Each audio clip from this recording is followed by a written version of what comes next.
Qigong is a very ancient form of exercise, and it dates back, 7,000 years.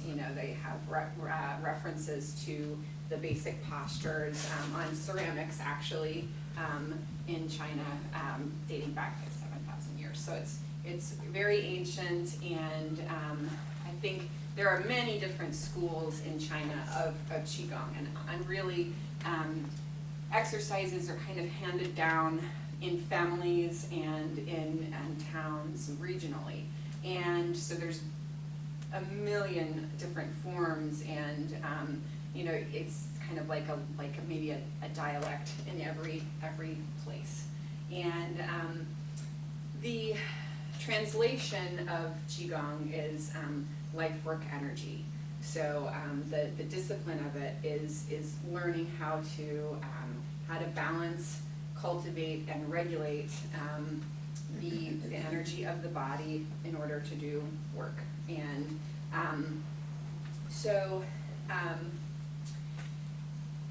I was first exposed to Qigong when I lived in southwestern Virginia in a very rural place. I had a friend who was seeing a traditional Chinese medicine doctor and told me that there was this class to be offered and that it was good for balance. And I was like, oh, I could use some of that. And so I took an 8-week course. It was Wang Ji Wu's 16 longevity exercises. And it took me about an hour to do these exercises. And what I found after learning the exercises and trying to do them every day, like I was told to, was that I was a happier, nicer, better person. And I was calmer, and I was able to sort of respond rather than react to life the more I was doing this. And I also was becoming more aware of my senses in my body. I have a history of my training is in art. I have a active visual life, and very in tune to the senses in terms of art. But becoming more aware of sort of my gut responses to things, and realizing that as I practiced Qigong, I was able to really get in touch with myself in a way that was good for the people that I was around. I could bring out the right parts of myself to contribute. And so these are all things that I think you can learn from any practice, anything that you try to do regularly. And once you try to act in a regulated way, you start to see your sort of the stuff that comes off the charts, up or down kind of thing, where you're like, oh, I really have an issue with this. I'm going to try to focus that and kind of bring that into center. So that's as a practice for centering, Qigong has helped me tremendously, just to get into my body and into my presence of mind, and again, have a neutral, centered place to come from as I live. And so, after I took that course and started practicing on my own, I wound up, kind of coming to some realizations, in the process of opening that meditative part of my mind, kind of realizing things about life, which I didn't do before, because I was always in the middle of action. I was always trying to do things in the outer world and control those things, and when I kind of took the time to clear the mind and clear my erratic biosigns and level them out, I could start to see clearly, oh, what part of my life am I to work on next? And for me, and Don was encouraging me to talk about that. It's when I got in touch with my gut responses to things. And for me, that took the form of realizing the kind of life circumstances and relationship and community that I was in was not going to be sustainable for me. And for me to be, and actually my experience was that I had a sort of physical experience of honestly like wanting to be a mother, and realizing that a lot of things would have to change for me to do that in a healthy way where I was. And so it was a really palpable, strong feeling and motivating enough for me to make a lot of changes in life, and that kind of started a big path change for me that brought me to California.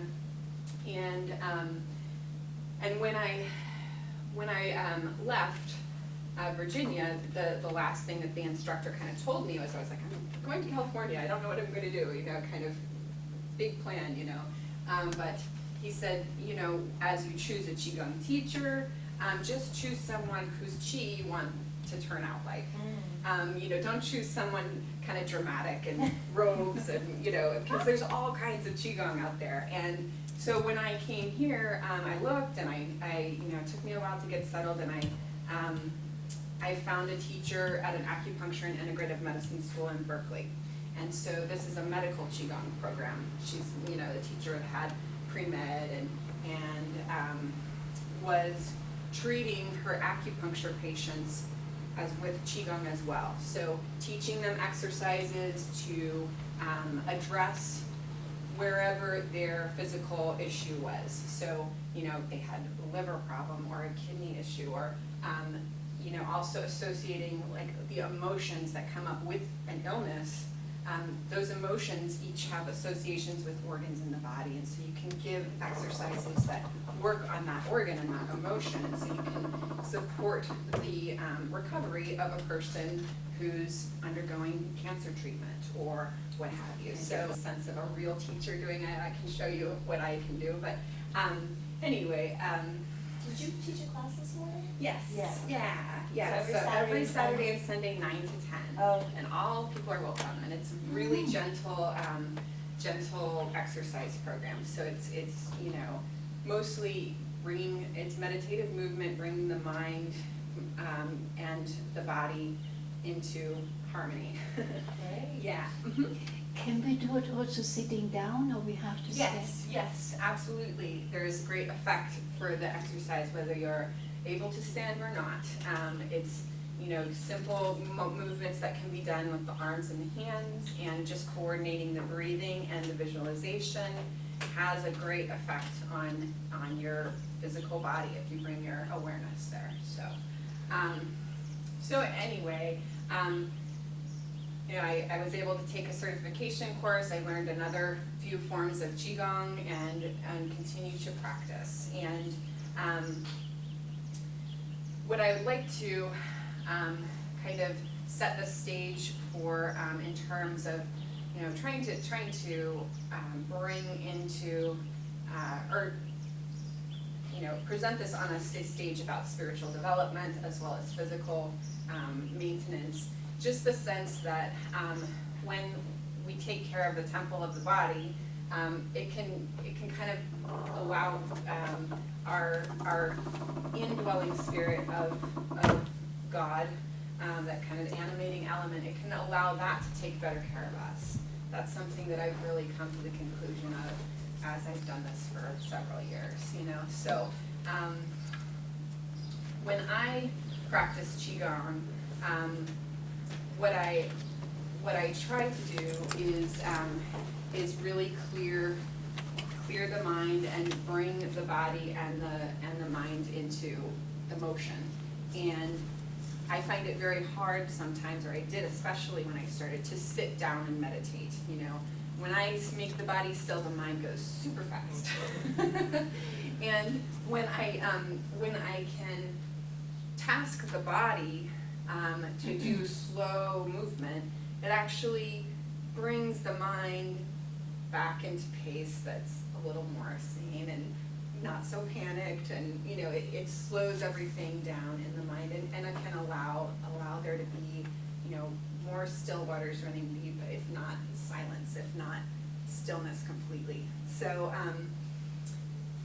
And also, it allows me to, this is a little bit of a leap, but I've been able to exchange Qigong with people. I've always wanted to do that, if anybody's interested, and I've found that people have lots to offer. I've worked with training with cranial sacral therapy therapist and a yoga person and massage and these different body works, and I'm starting to be able to realize how much I can learn from other people's practices. And this is really directly relevant to Hollywood and Lutheran and my coming here, and the other people that I've worked with on a most consistent basis have happened to be people from another church that I had been to.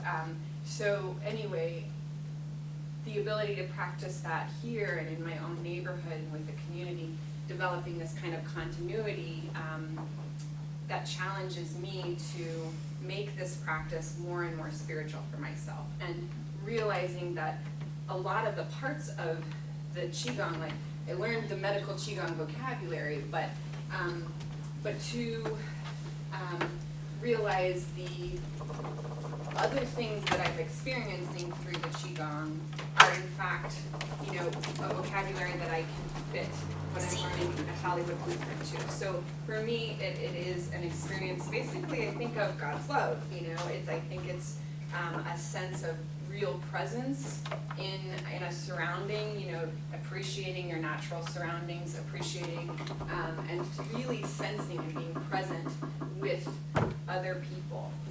When you have a shared practice within a community, a spiritual community, it really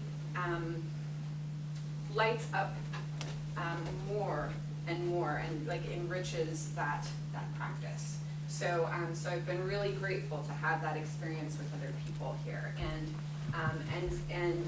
realize the kind of miraculousness of having a body that functions as it does in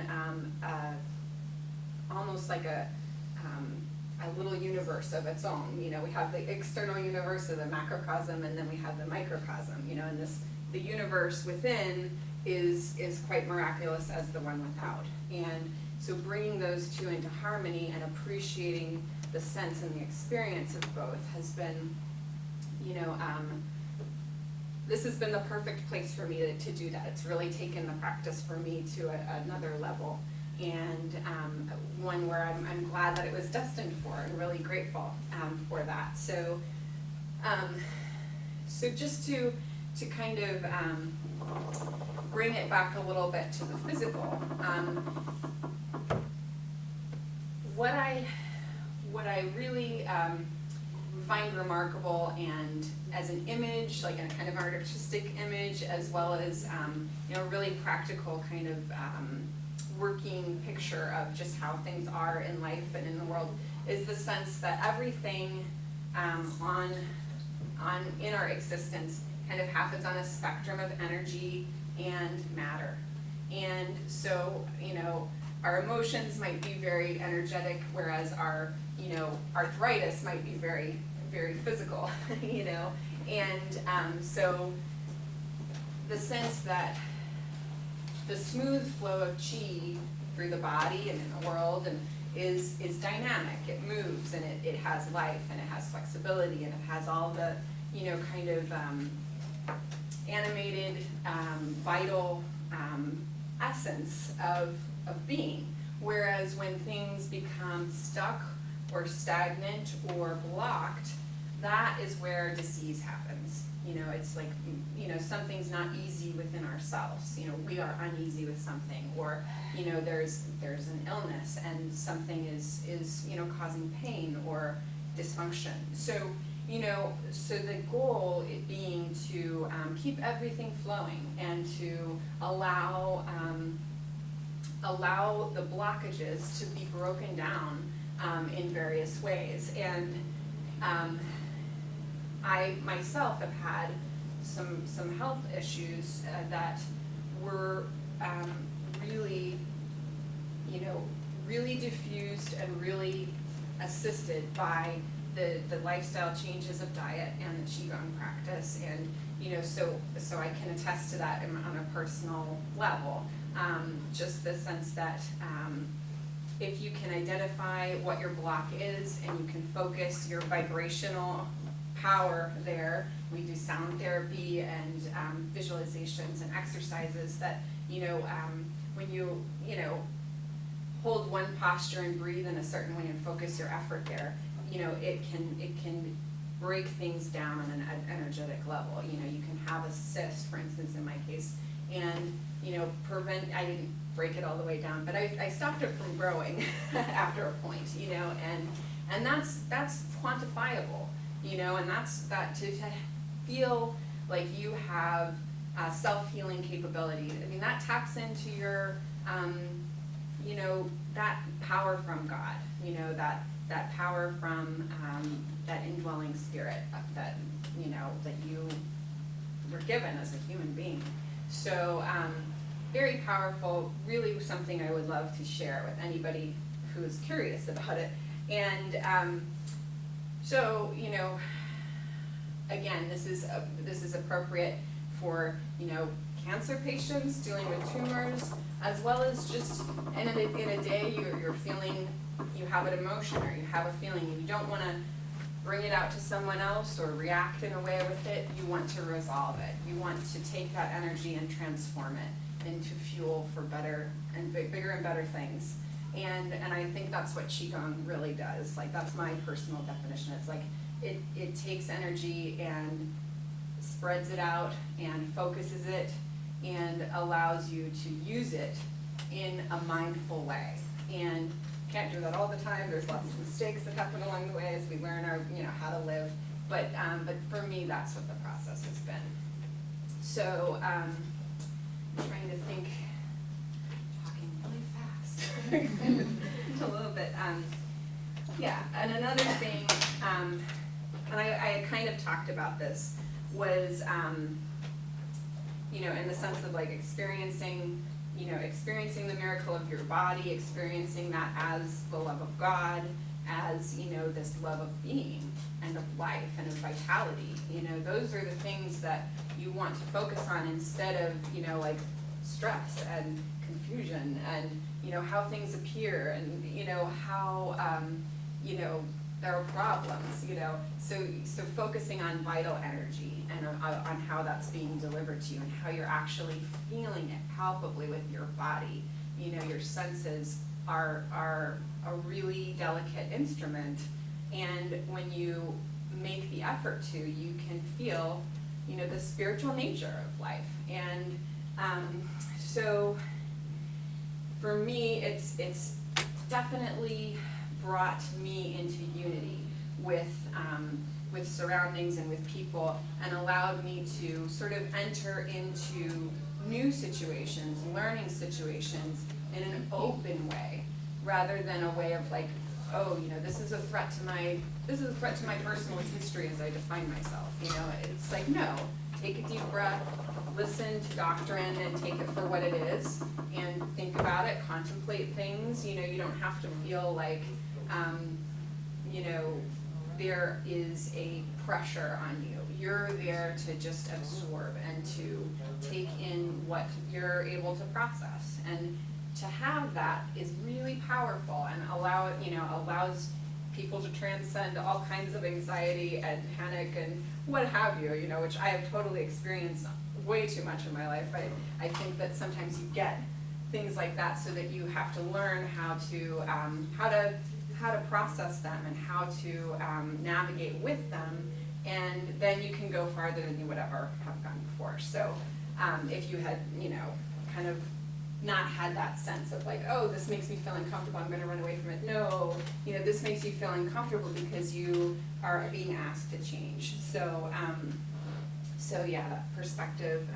This is just a training video, and I have it on mute, but there's a wonderful narrative about how to direct the intention through the practice. This is the teacher that I had in San Francisco, and she's she's not really my teacher, but I've taken her workshops and corresponded with her What's her name? question. Her name is Suzanne Friedman. Thank you.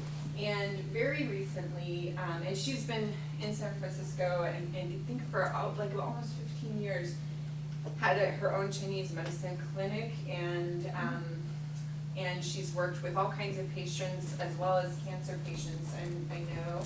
And very recently, she herself came down with stage 4 lung cancer. Oh my. And, you know, and in a matter of months with integrative medicine, so Western medicine, cutting edge drugs, and various alternative healing modalities, is now cancer free Oh my. in a matter of months. And so that's like, I get chills, you know, I'm like, that's a miracle. That is a miracle, you know. And you know, she of course used the traditional Chinese medicine, and you know, to her online healing community, kind of went through, you know, her dietary and therapeutic practices, which were powerful, you know, enough, you know, with enough people were praying and all of this. But you know, it was amazing to have having taken those courses and then witness exactly, yeah. You know, praise God. That's the answer Yeah. to what she's doing. So, so just amazing, you know, eye-opening, heart-opening lesson beyond those workshops that I took with her, is her attitude and her communication of her healing process, you know, and you know, that was what the courses were founded upon, is that all of our illnesses or all of our problems or ailments are really, you know, are here for transformative reasons. And so, let me see. Is that slow motion or does she go that No, slow? that is the rave. That is the rave, yeah. It's slow meditative Wow. movement, and, yeah. So you can just, you know, appreciate the sense that a practice, learning how to move the body like that, gives you practice at learning how to move the mind in a similarly gracious way, you know, and really, you know, having that discipline on various levels in life. So, you know, I think that's very understandable for anybody who's a member of this spiritual community at Hollywood Lutheran. You know, I've felt it, I've experienced it through, you know, through all of you, and the sense of practice, spiritual practice, community practice, you know, social practice, really making transformations in an individual that make that individual capable of expressing God in more and more fruitful and concrete and grounded ways. That's been a real issue, you know, for me, to really come down out of my concepts or thoughts or feelings or anything that kind of brings me out of my body, too much into my head, into my own thoughts, which, you know, don't always correspond so directly with the real world, but bringing that back into practice, into a physical practice, into behavioral practice. So, yeah, let's see. So I guess for whomever wishes to, if you would like to just stand for a moment if you're able, or if not, from your seat, whatever is comfortable for you. There's a little nook in Roberta's office that we have Qigong books and training materials, and that's getting set up a little better, but it's gathering there. So I don't know if I should. And you're doing it 9 o'clock every Sunday. 9 to 10 Saturdays and Sundays. Saturdays also? Yes, to give people a little. Oh, I know I that. didn't know that. You know, sometimes it would be hard for Right. people to get here 2 times in a week, Yeah. but at least there's multiple time slots. In the back. Yeah, and time slots can change too. I know that's during choir practice, and you know, so we'll find what really works for most people. But that's just been getting it regular happening. So anyway, so to get into Qigong posture, we'll move up from the feet.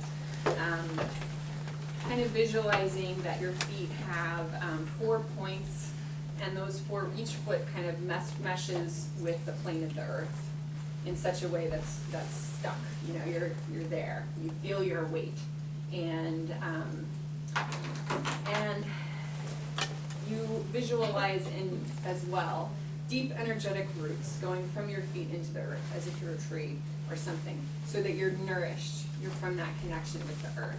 Just by walking around, just by standing on your feet, you are accepting of energy, life energy from the world around you, because it's there and it's an exchange, and there's that sense of connection and unity with your environment in a way that fuels and supports you. And so the feet are grounded, the knees are flexed. Is there a particular distance?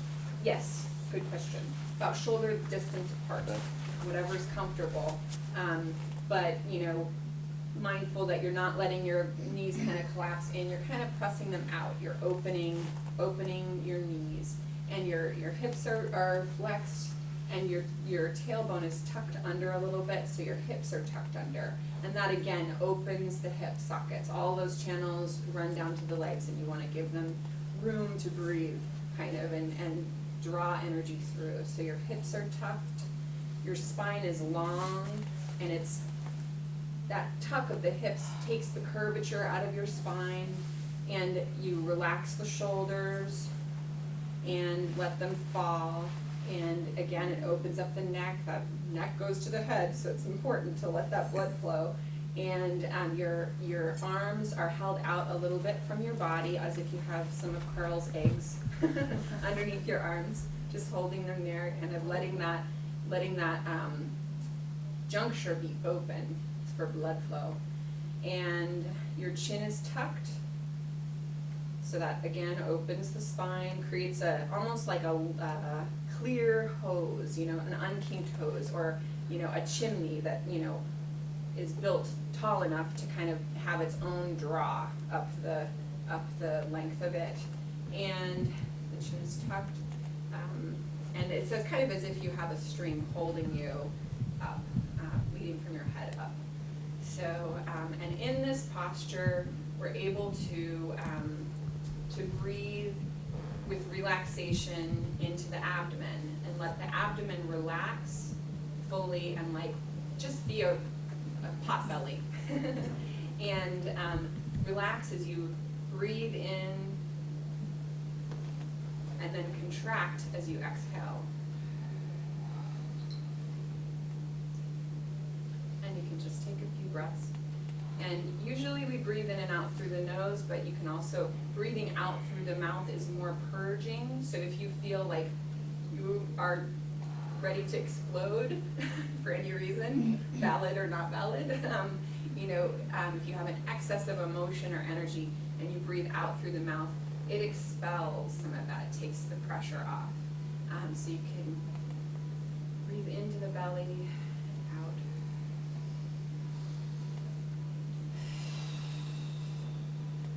And in, and out. And as you continue to breathe in this natural way, it's the way babies breathe. You see their bellies rise and fall, bringing all that head energy that we have in our society, bringing it down to the rest of the body, existing in the rest of the body, and coming back to kind of a safe in utero feeling of like, I'm a baby, I'm taken care of, you know, I can breathe easy. So.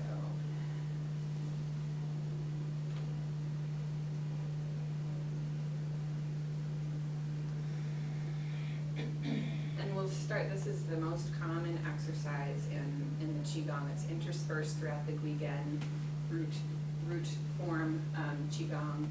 And so you visualize you have deep energetic roots feeding you, and you have long energetic extensions of your fingers, and you kind of reach down into the earth.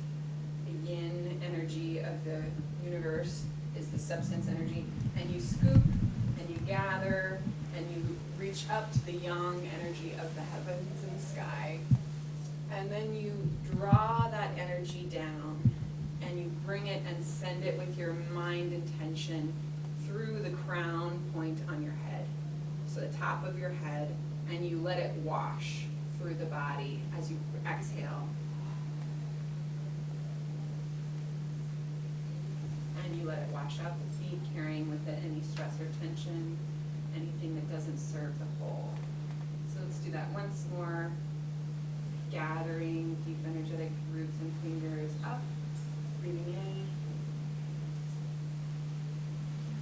sending through the roof of the head and letting it wash through each cell, every tendon, every ligament, every tissue, all the muscles and bones, and out.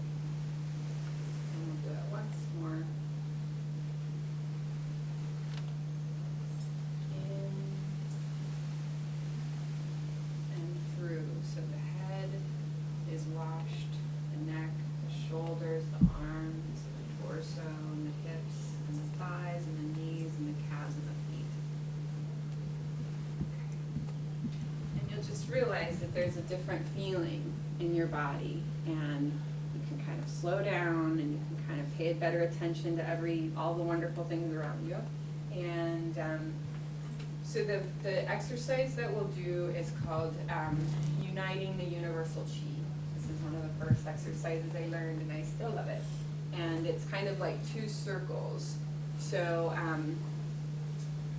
what we'll do, and another reason that I like this exercise is because in studying geometry, there's the principle of the Vesica Pisces. There's the unity, the circle, and Qigong has all kinds of circles in it, of course, is the principle, basic principle of movement. But there's the unity circle, and then when you have two circles, and you put them together, center point over center point, that inside part is sort of like the womb of all other shapes.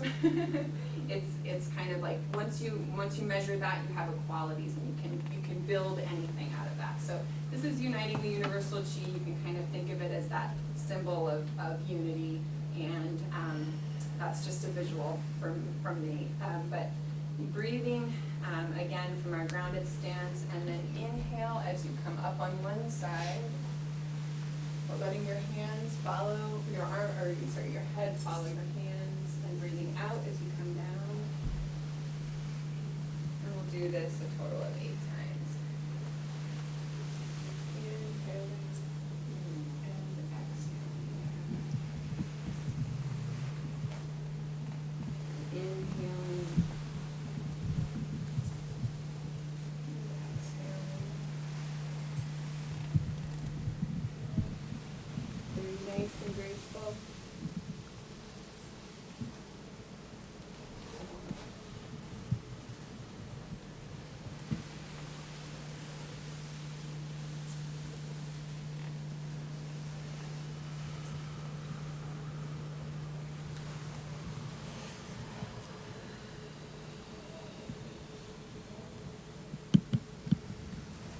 We'll just do 2 more.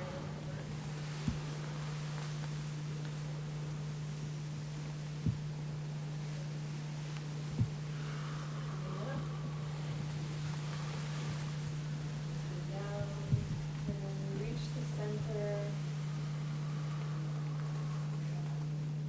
Go the other direction. Breathing in. And down. And scanning through the posture. Your stance is grounded feet on the floor. Your knees are bent. Your hips are tucked. Your spine is long. Your chin is tucked. Your shoulders are relaxed and down even when you're moving them.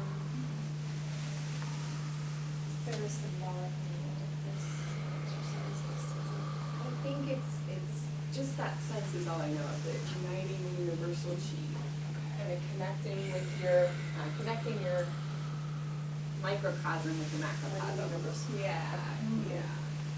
That sense of interconnection. So when you're ready, come back to center. and just check in with your body and see where there might be a little knot of tension, or whether it's just free and clear, which was great. Yeah, And just, yeah.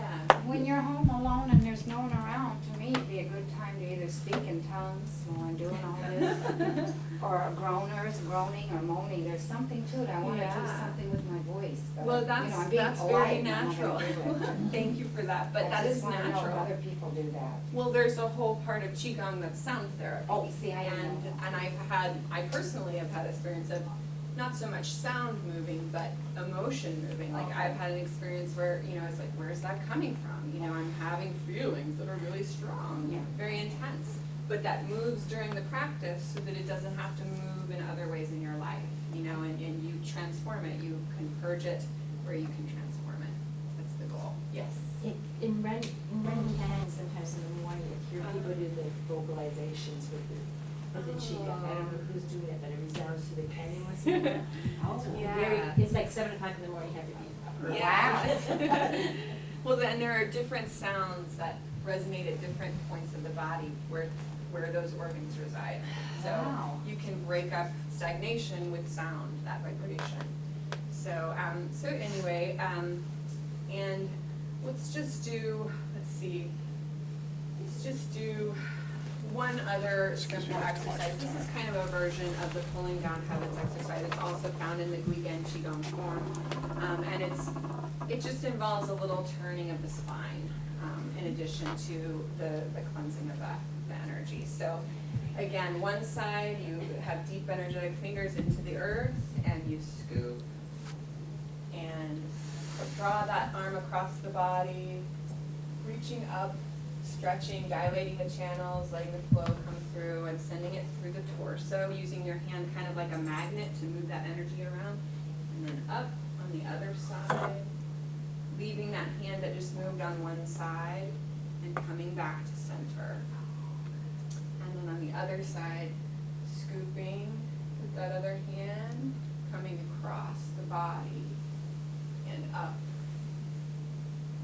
And sending that chi, that energy down through the torso and out the leg, falling up, kind of sensing the energy field around you, if you can, or choose to, and scooping on both sides, and closing with the simple version of the exercise, symmetrical, washing down through the body.